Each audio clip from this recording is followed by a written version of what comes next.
Welcome to The Explainer.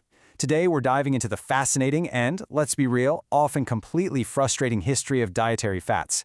We are stripping away all those decades of shifting guidelines and crazy diet fads to look strictly at what the physiological data actually proves about how your body uses this macronutrient.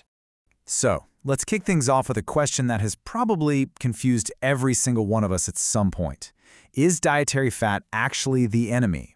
For a really long time, the mainstream narrative literally told us to clear our pantries of fats to protect our hearts. But as we unpack the clinical data from Arbor Vitality, you'll see that this old assumption fundamentally missed the mark. To get there, we're going to quickly cover 5 key areas: the misunderstood macronutrient, hormones and cell structure, essential versus harmful fats, caloric density and satiety, and finally, optimizing clinical fat intake. Okay, starting right off with Section 1, the misunderstood macronutrient, and how we move past this historical myth. Think back to the 90s, right? Fat was literally the ultimate scapegoat. It took the blame for everything from heart disease to the obesity epidemic. The golden rule was just eat less fat, period. But modern physiology completely flips that script. It reveals fat isn't just some backup fuel source. It's a crucial biological necessity and a massive hormonal regulator. It completely changes how we need to view our daily nutrition. You guys already know lipids, or fatty acids, are one of our 3 primary macros. But the real magic is structural. They aren't just empty energy sitting around in tissue. They provide the literal foundation for your cells and your hormones. They're the core building blocks of your body's most complex systems. There are 3 foundational roles at play here. Energy storage is the obvious one, sure, but it's the cellular membrane structure and hormone production where things get really fascinating. Without fatty acids, your cells physically lose their structural integrity, and your entire hormonal communication network basically starts to break down.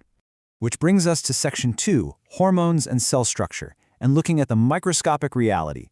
It is actually wild to think that without cholesterol from dietary fat, your body physically cannot produce vital steroid hormones. Think about testosterone, cortisol, and estrogen. These dictate everything from your muscle growth to how you handle stress. And they're all derived directly from cholesterol.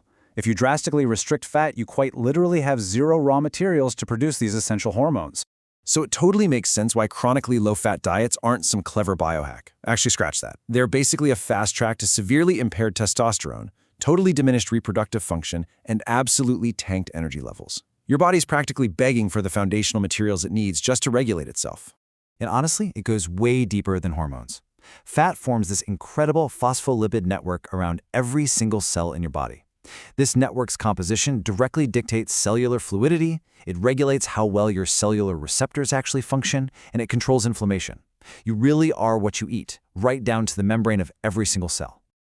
Moving into Section 3, essential versus harmful fats. Let's identify the variables here. So it's all a massive balancing act, right?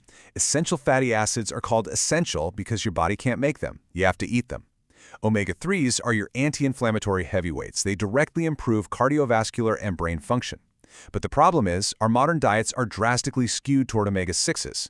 While you absolutely need some, having an overabundance of them aggressively promotes chronic inflammation. The divide here is super clear-cut. Honestly, way more than carbs, which can be pretty contextual.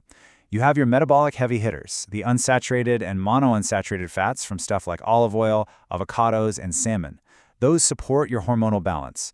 Conversely, you've got trans fats in certain saturated fats, which are just inherently harmful and drive cardiometabolic disease and chronic inflammation. Let's look at Section 4, caloric density and satiety, basically the mathematical reality of it all. The math here is totally undeniable. At 9 calories per gram, fat is wildly dense compared to protein and carbohydrates, which sit at just 4. Add in the fact that fat makes food taste amazing, and you can see exactly why it's so incredibly easy to accidentally consume massive amounts of energy in a really small physical volume. But here's the flip side. That exact density is precisely what keeps you full. It digests slowly for sustained satiety. Plus, your body physically cannot absorb fat-soluble vitamins like A, B, E, and K without it.